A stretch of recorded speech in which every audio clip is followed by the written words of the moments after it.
If you're heading to AgriScot on the 19th of November, join us for a live episode recording with SAYFC.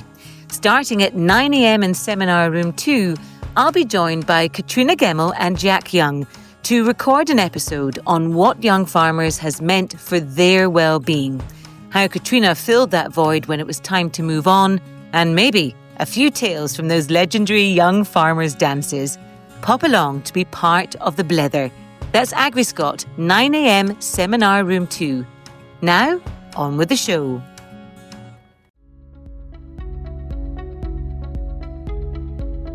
Welcome to Blether Together, brought to you by Farmstrong Scotland. I'm your host, Sarah Stephen, and together we'll be travelling across Scotland to chat to farmers and crofters to learn more about them, their businesses, challenges, and the positive steps they take to manage their well-being. Our thanks go to NFU Mutual Charitable Trust for supporting the podcast series and to our founding funders. Caithness farmer Alexander Mills sadly took his own life in 2021, a tragic loss that led to an annual event being held in his memory. His cousin Russell decided to hold a rugby match between Caithness and Orkney. It focuses on the importance of connecting and supporting each other. Oh, there's also a few post-game sing-songs and beers at the bar enjoyed too. Hello, gentlemen.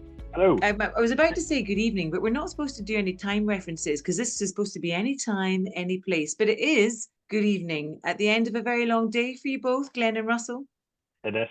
So tell me about what you've been doing today then, Russell. You go first.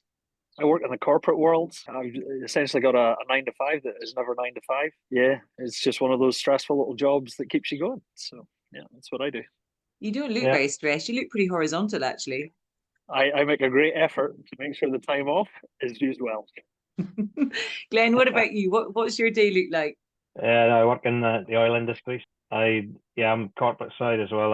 I have a global responsibility. So I'm based up here in Orkney. We have a big process test facility, and I go to that every day. It's over in Flotta, so I get a ferry to work, which is good fun. And then spend an awful lot of time speaking to folk all over the world. And us this evening, well, Glen and Russell, I believe it's Russ, is that right? Yeah, that works. Yeah. Glen and Russ, thank you very much for joining us here in the Farmstrong podcast. It's lovely to have you with us. And this is the first for me because it's a triple header. Say no more. Yeah. Say no more. It's a triple header. And so we're going to try and make this work. Everyone coming in. One's in Orkney, one's in Caithness, and I'm here in Aberdeenshire. We'll make it work. That'll work. Fine. That'll work. Yeah. So normally when we start these things, or when I start the podcast, I do a bit of a quick fire question round with the contributor, but there's two of you. So I thought I would maybe ask Russell questions about Glen and Glen questions about Russell, because I believe you're very good friends, aren't you? We are. Yep. Okay, We've known each other for a long time. Who would like to go first? I don't mind. Fire away to me, please. Okay, Russell's in there. He's got in quick. Right, Russell. So this is questions about Glen. It's just first thing that comes to mind, right? What is Glen's favourite drink? Oh, Glenn's favourite drink. The one that he doesn't have to pay for himself. I've never actually seen him pin him down to one single drink, to be fair. Early bird or night owl? I would say he's an early bird, actually. To be fair, that man seems to be on the go the whole time. But no, he's probably best in the morning. Favourite type of music? Oh, since the man plays in a band, I would say classic folk, anything that strums on a guitar. It seems a silly question to ask when you're both wearing rugby shirts, but favourite sport to watch? Rugby, definitely. What's his favourite movie? He's a big fan of Die Hard. He basically shapes himself on Bruce Willis, as you can tell. So, yeah. Is he tidy or messy? Very tidy. I would say he's one of the most organised people I've ever met. Okay, decisive or procrastinator? Whenever he gets a ball in a rugby field, he just goes in one direction. So he's already made up his mind what he's doing. Best character trait? Best character trait for Glen is by far and away his sense of community. He's just one of those guys. He's just incredibly proud to call him a friend because he's just there for everybody. He's a good lad. Well, that's a lovely way to finish your answers. Okay, Glen, you're next. I don't know which was better, to go first or second, but anyway, you're up second. Glen on Russell. Chilled or Duracell bunny? Oh, he's pretty chilled when he's chilled. When he's got something to do, he's a Duracell bunny. He gets on with it and gets it done. What motivates him? Family and friends. Now, he's already got in first with this answer, but first at the bar or takes his time? No, he's first at the bar. He's pretty good. Favourite time of day? I would say where he's at right now, relaxed in his garden after a pretty hard day's work. If you could change one thing about himself, what do you think it would be? To be able to grow hair again. Best memory you have together? Oh, God, that's a difficult one. I think it's going to have to be the first Come Ashore Cup when we swapped jerseys. What is the best thing he's ever bought you? I would say this jersey, Caithness, number 15, in memory of Alexander, that I got in the first Come Ashore Cup. Well, that's, again, a lovely finish to your answers. You're both off the hook. Easy, Brilliant. wasn't it? No problem. Okay, well, you've mentioned him a couple of times, and that's the reason why we're doing this podcast. Just tell me a little bit about Alexander, the sort of man he was. Yeah, so Alex, he was a dedicated farmer. I guess he was one of those guys who grew up with him. We all lived on a local farm in Caithness, Bridge of Westfield, Forsey Farm. My memories of Alexander, he was always a happy fella. We used to just have nonsense all the time, and it kind of as he grew up, his character remained. An incredibly hardworking man. It's just such a shock the way things change. But I would say he's well represented with his family now.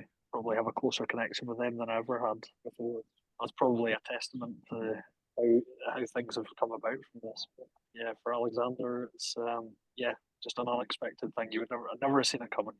Yeah, and just tell us, if you don't mind expanding on that a little bit more, and obviously just, what happened with Alexander, and obviously that being the driver for the Come Ashore Cup. Well, for me, I didn't obviously know Alec. Well, I always called him Alec.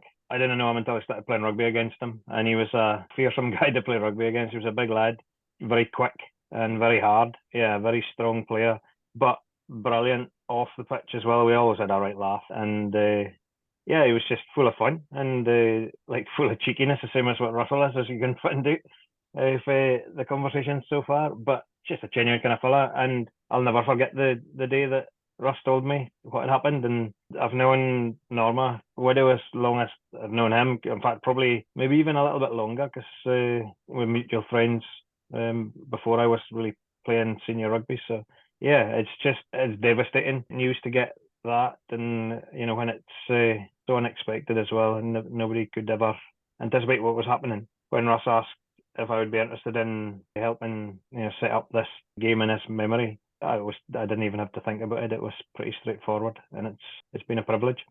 For the purposes of the listeners that don't know what the Come Ashore Cup is all about, could you just maybe tell them why that came about, because of obviously terrible circumstances about what happened to Alexander?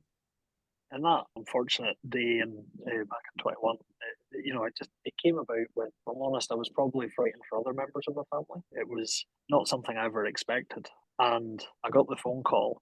And there's nothing like it. It shocks you to your core. It absolutely shocks you to your core. I'd never felt anything like that before. Because I probably hadn't seen Alexander for a wee while at that stage. I'd been away doing the whole thing. I'd been travelling.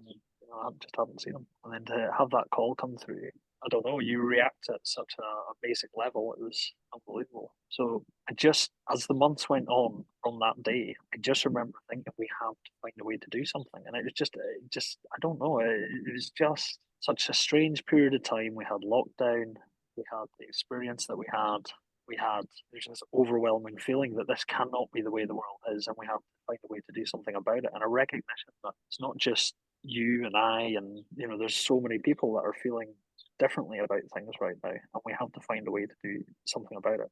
I'm sure, Glen, that you, like Russell, it was a terrible shock. And like many of Alexander's friends, have probably asked questions over and over again. But can you share or maybe explain why you think what happened?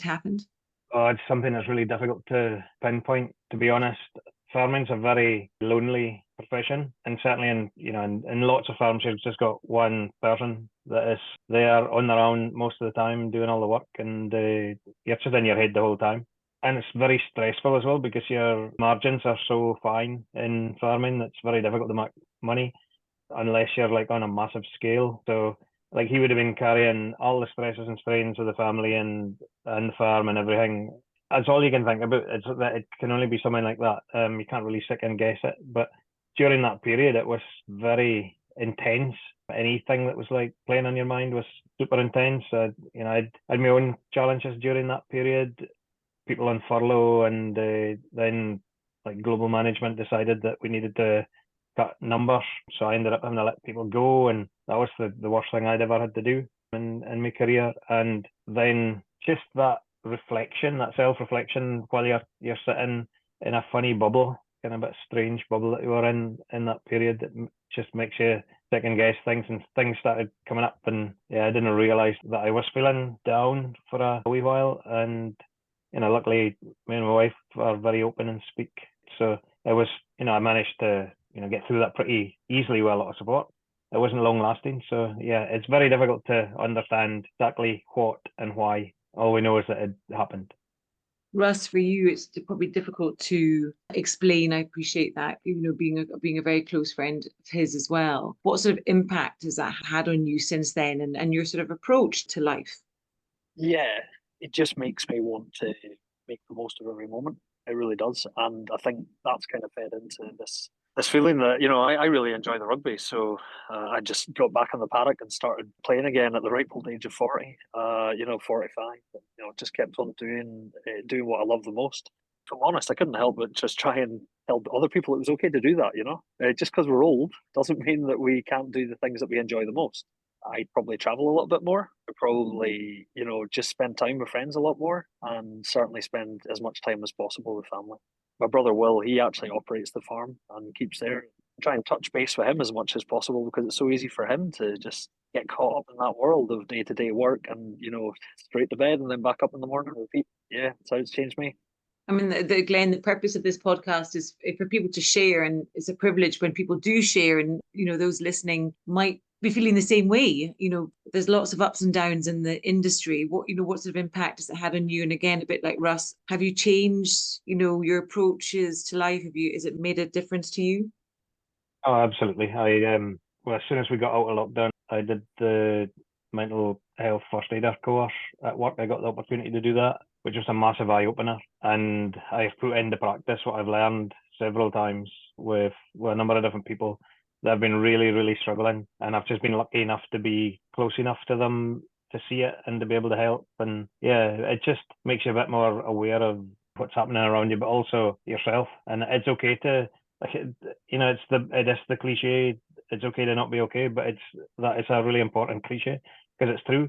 Men are the worst ever for being open, and we don't really need to question whether it was the right decision to do the Come Ashore Cup for Russell to decide, right, let's do this, because you can see it in, like, Russ and the whole pile of Caithness boys were over playing for us old boys in our sevens. Yes, sevens, us stupid idiots playing sevens. But after it, we just sat, the whole group of us sat in the back room of the rugby club and just yapped and chatted. And honestly, it just filled my bucket. And you know what I mean? And that is just what we do. And we open up and we speak, and you'll see this Come Ashore Cup, no doubt, I wrote it in the bit for the programme, that there'll be, every now and again, somebody will disappear and somebody else will follow them into the changing room. That guy's just been, having a moment, and somebody will go and check on him. And it happens the whole way through the Come Ashore Cup. And that is because of what Russ decided we needed to do. And that's what's made it happen. So what is the Come Ashore Cup, and why is it called the Come Ashore Cup? The Come Ashore Cup, we landed on the name because it was one of Alexander's old sayings. He used to stand at the bar and shout, "Come ashore, come ashore." And, as soon as we said it, it just made sense. It just caught on. And the irony is, it's not even a cup. It's an Orkney cup. So, but it's kind of, it just really works. And I have to reiterate what Glen says. I mean, that day brings us all together. We have conversations that we would never normally have. We kind of opened up a door that we can't close now. So after that, the other weekend, we all sat down. It was too cold in the pub. It was too cold in the bar. We were all up. So we went back to the bar and started having a chat. And we talked about just everyday things that are impacting us in good and bad ways, and went over it. So the Come Ashore Cup is very much the epitome is the day, but what it's brought is all year round. It is quite something. It is amazing. Delighted we did it. So basically, it's a game of rugby. What you decided to do, in Alexander's memory, was to play rugby, dust off those rugby boots. And I'm not saying you're, by any shape or form, middle-aged men, but you're no spring chickens. Nope. Some more than others. All I'm Yeah. thinking is not only is there lots to talk about at the end of that rugby game, but I'm sure there's also a lot hurting. Well, Yeah, here it'd be a fallacy to think we actually do anything when we're at there. I tell you, as we're getting older, we've realised the first time that we actually played against each other was like as a veterans, couple of veterans teams, in the Golden Oldies tournament in Aberdeen at Groats Road in Aberdeen, and we we were our last game. Honestly, it was just carnage. It was like we were all, we had everybody from 35 to probably just under 70 years old playing, and Caithness had one guy sent off, another guy followed him pretty soon afterwards. Honestly, they broke a couple of our guys, but we still beat them. Oh, yeah. But honestly, it was just like stupid. It really was. Yeah. But so when we play, we can't help but be competitive, but the body's not able to be that competitive. So now, like when big Tom McGee runs at me or Tommy Sutherland, I kind of just jump on top of them and try and hold on rather than try and smash them anymore, because it's just stupid. Yeah. So we have such a laugh. I'm thinking that the Caithness and Orkney pharmacies must be sold out of deep heat in the run up and post the game. Although I appreciate other sort of muscle relief is available as well. But out of that, rugby game has grown a much bigger event. I mean, it's not just a rugby game. Yeah. Like, so this year, I'm taking a leaf out of the amazing work that Russ did last year in Caithness, and we've got a craft tent. Within that tent, we're going to have like some local mental health charities. We're going to be there, and the young farmers clubs are going to be in there, and we've got kids, bouncy castles, all that kind of stuff. And we've got a girls game again, following on from the sevens that Caithness had last year. So it's more about everything rather than just the game. We obviously were touching on the fact that it's grown into be a much bigger event, which is, I suppose, connecting the communities together and everybody being there to support each other. And I suppose that's a wonderful thing to have created. And just tell us about the sort of how many people come along on the day and the sort of vibe and atmosphere. So on the first one, I guess we just thought we were going to play a game of rugby and we were just going to have some fun, and we might get 3 men and a dog to come and watch us. And I just remember as we were leading into it, my uncle turned around to me and he says, "Ross, you better be prepared. I think there's a lot of people coming." And I just thought, okay, all right. I took that on board and I tried to prepare accordingly. But, a lot of people, it was 100. I'm going to hazard a guess we had 500 people turn up that day. It was a real eye-opener for us. And it was probably, what we did. We did a lot of little special things. And it was really important to the players. But then when we realised how important it was for the community as well, and for, Alexander's family, it was always going to be important for them. But to actually see how many people came out to support them, it just made you change your mind about what it was going to be. And then Orkney reciprocated that, and we got something similar on their side. And then we went into the third year, and things just exploded. So it felt as if we needed to find a way to sort of reach different communities ever so slightly. So I'm going to hazard a guess we had somewhere in the region of about 800 to 1,000 people turn up at that last event. It was exceptional. Throughout the day, people coming and going, and it was absolutely blessed by the weather. But the local support, you just couldn't believe it. The amount of suppliers that were giving us stuff for free. We had 10 benches provided via different companies to let people sit out, enjoy the day, do the things that, meet, greet and talk. Good, really good. On to greater things, I mean, I think, where you guys are based, Orkney, Caithness, they're pretty isolated. I mean, I know they're the centre of the universe for you guys, like Aberdeenshire is for me, and I think Aberdeenshire is isolated. But I wondered just what, you've talked about the things that you've taken away from what happened and how you've changed your approach to life and things that you're now doing differently. And I suppose, for those communities, and there'll be a lot of people like yourself living in those communities on small, remote, big farms, small farms, crofts, everything. And just whether or not how you can, or what I'm trying to say is there must still be a lot of people out there who do feel quite isolated and lonely at times. So how do you spread that message? How do we all get better at that? That's the reason that there's mental health charities involved. And so the first one was RSABI, was the one that you picked in, Russell, was it not? And then we've had Farmstrong have come on board. I mean, John Scott, the chair of Farmstrong Scotland, is a good mate of both me and Russ. played against them, played rugby against them for donkey's years as well. So having that farming connection is really, really important, I think. And then, the guys last year, there was a farm visit and it was absolutely, styled out. It was really well attended. Folk loved it, and we've got another one here. The NFU local office in Orkney is, quite happy to organise that. That just keeps that connection there as well. But there is no doubt that it's not just us that's playing and us that's organising it that are being affected by this, or being impacted positively by it, because the culture in both our clubs, I'm sure it's the same for you, Russ, but the culture in the Orkney Rugby Club has changed since we've started promoting men's mental health through the Come Ashore Cup, and everybody's more on board with it than they've ever been before. So the impact is obvious. I mean, Russ, you spoke about having a 9 to 5, and that probably gives you quite a lot of stimulus. You probably have a social element to your day, but there'll be a lot of people living and working in your part of the world that don't have that.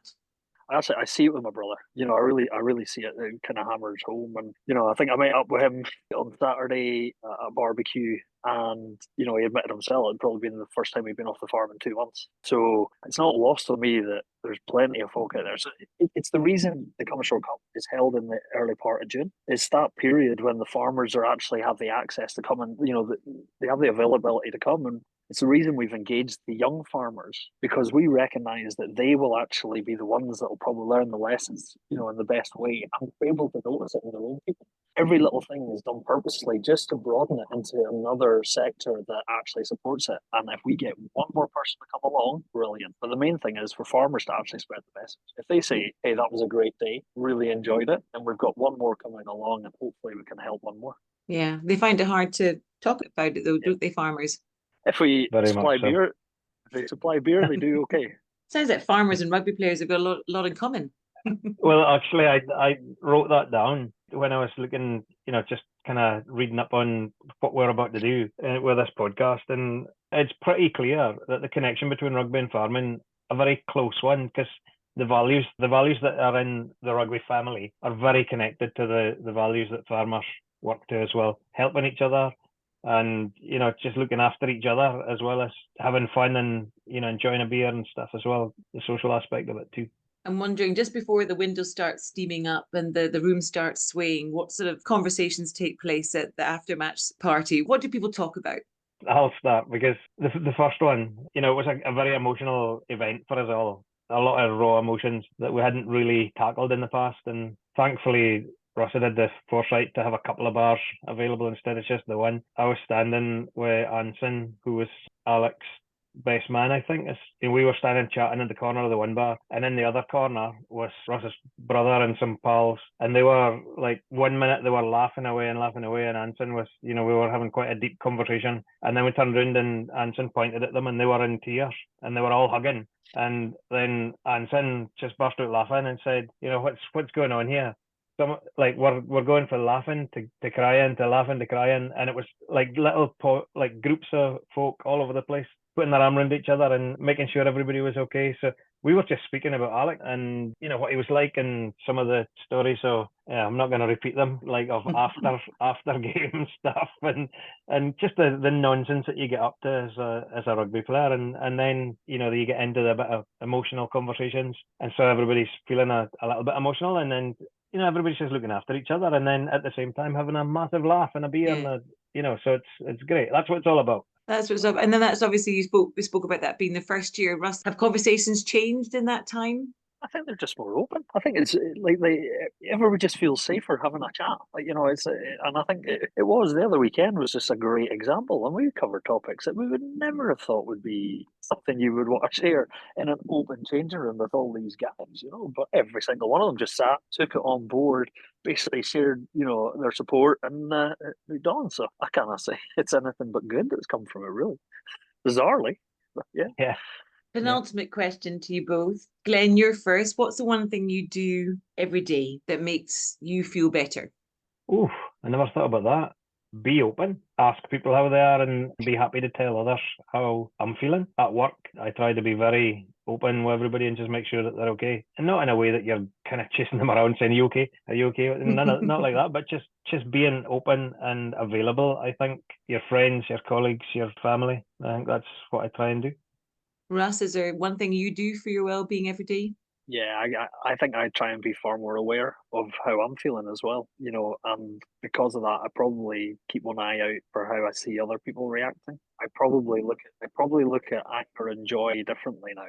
It's okay not to be okay, and then find your way back from that. I'll just back that up, Russ, because at the evening that we're speaking about after the Sevens, you came up to me. You were one of the first. Tommy came up to me as well, and you put your arm around me and said, "Are you okay? Are you sure?" Because you're kind of in work mode, you're not in enjoying mode. And I had a lot of stuff going on at the time. I was just managing and just getting that reassurance that somebody was looking after me as well. It makes a huge difference. Huge. Well, you're going to be going head to head pretty soon. Are you both playing? Yeah. Oh, you are playing? I thought you were going to cop out, but there you go. No chance. Broken rib or no broken rib, I'm playing. Okay, he's laid down the gauntlet. Glen, what position do you play? Pretty much anywhere in veteran stuff, but we both play the same, more or less the same position. We both play in the centre, so I'm hoping that we'll be opposite each other in the centre. Okay, so the final question has to be, who's going to win, Orkney or Caithness? Russ. Oh, do you want me to take this one, Glen? Well, I think this time, our lads are very keen to come over to Orkney and actually win this one, I'll be honest. Orkney are a very fearsome team. Incredibly fearsome. I think there's somewhere in the region of 45 players waiting for us.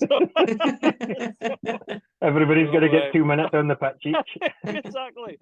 Come on, bash us and go off. But no, it's going to be incredibly competitive. I think home advantage is absolutely key. But we're desperately keen to make a change in the results because it's always been the home team that wins. Well, it sounds like whatever happens, whatever the result, you're sure of a great get-together and a great party at the end of the match. And both of you, Glen and Russ, from the beauty of Orkney and Caithness, thank you so much for your time and thank you for sharing your experience of Alexander and your time with Alexander and just being very open with us here on Farmstrong.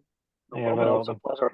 Thank you to Farmstrong as well for the support because, what you're doing is why we're doing this as well. It's just exactly the same thing. The support that you've given the NFU for the farm visit and stuff, helps in so many different ways to get more folk to do it. So thank you. Yeah, second that massively. I think from Farmstrong's perspective, what we felt was they really make a tangible difference by doing the things that you're doing there. It was just great to see. We hope you enjoyed today's Blether and it has provided some inspiration for your own well-being. One small step can make a big impact. Find something that works for you. To read our latest stories and news, download our resources and tools, or connect with Farmstrong Scotland, visit our website, allthews.farmstrongscotland.org.uk, or follow us on social media.